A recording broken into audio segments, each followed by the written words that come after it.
Hi, I'm Peter Fijn from the Edge Software Consultancy, and this video is the second of a series where I show how to do curve fits, nonlinear curve fits in Morphit. As before, I show you here the website of my company, www.edgeka.com, where you can get more explanation on Morphit as a product and also download a free trial.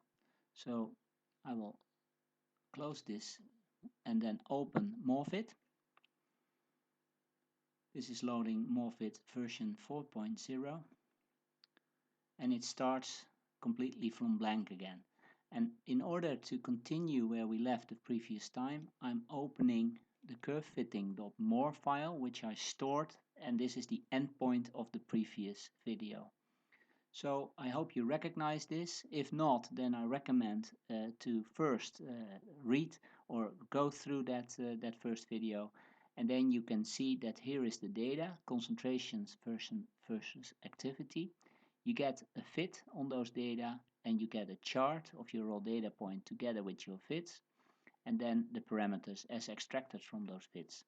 So at this point we were only able to enter these data on screen. So we just entered it manually.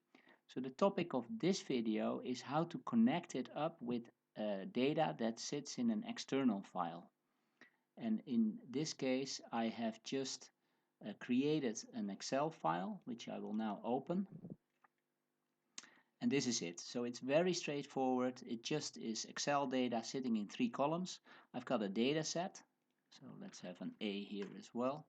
So this is a data set, concentration and activity. So this is just the raw data, and this can be in any sort of file, in a text file, in a CSV file, an Excel file.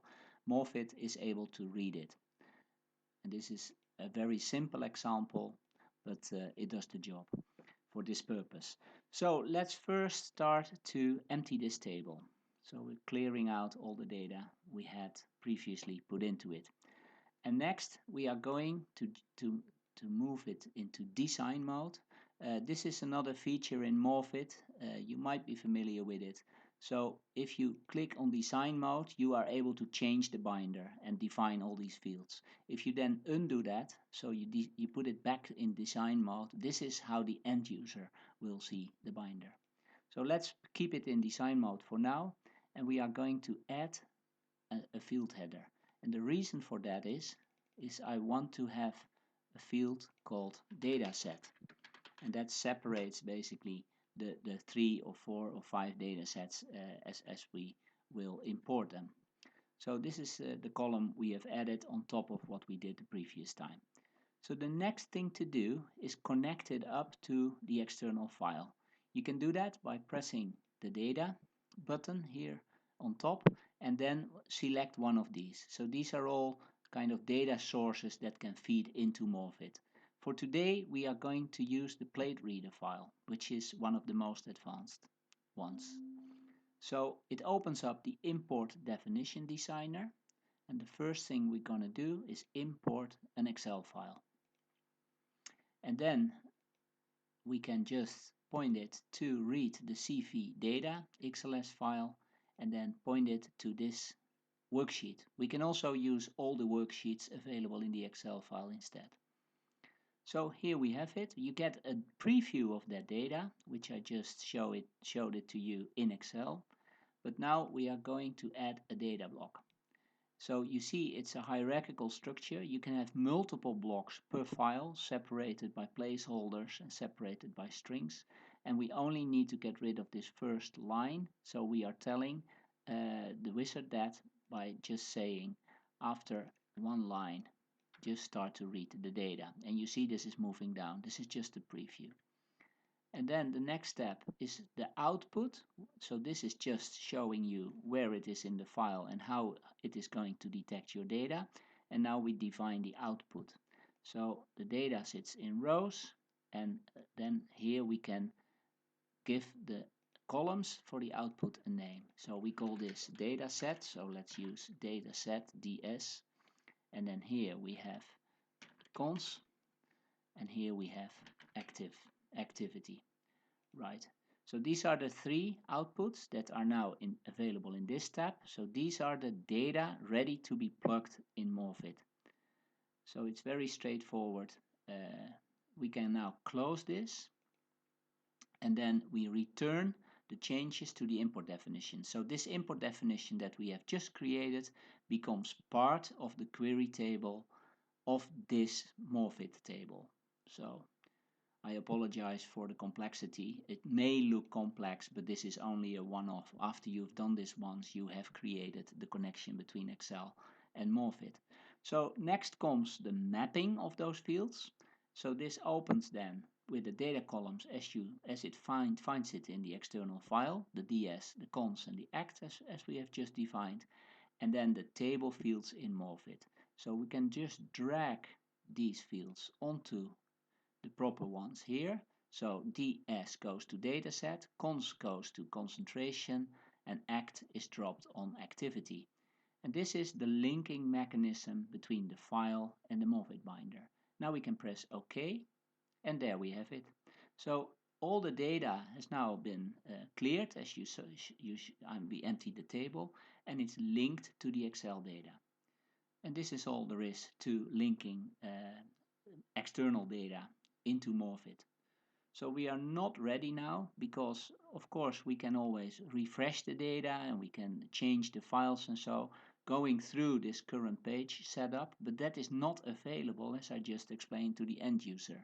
So the end user, remember, sees the whole binder in this sort of format and there is no way he can then tell the binder to read a new file. So let's move it back into design mode because that is why we have these instructions. And through an instruction, we can refresh all the files feeding into the query table. So let's just edit the instructions, and then we are going to add an instruction, and we call it import data. And we can choose for a hyperlink or a button. Let's choose a button. And here is the button name. It's called import. And here we can have blah, blah, blah, a description of what you are doing in that specific instruction. So here you see what has happened, and we have created an import button. But we are not ready yet because we have to tell Morphit what to do when the button is pressed. So we add a command, and that can be a whole series of commands that can be sequentially performed. So by default, it's navigating around the binder, so it's showing the page. But we will now change that to an instruction to change the files on the plate reader query table. So this is kind of, you need to know what it all means. So we are changing the files, so we can point it to another Excel file or a couple of other Excel files on the plate reader query table. So this is the query table, and it is a plate reader one. That was the one which we originally chose.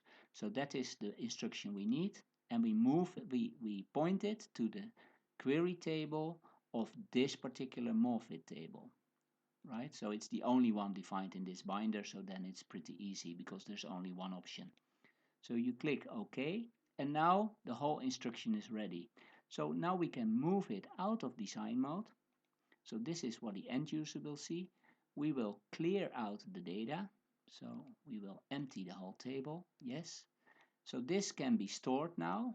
Let's save it as a new Morphit file. Let's call it curve fitting 2. There it is.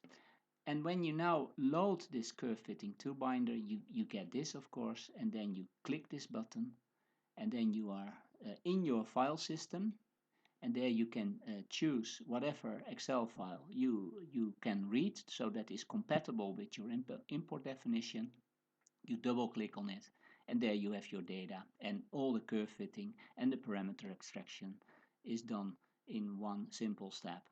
So this concludes the second video of this series, and this was all on curve fitting in Morphit, and now we have connected the previous binder to a file or to multiple files in one go. So now you're ready to run some production data through the binder. Thanks for listening.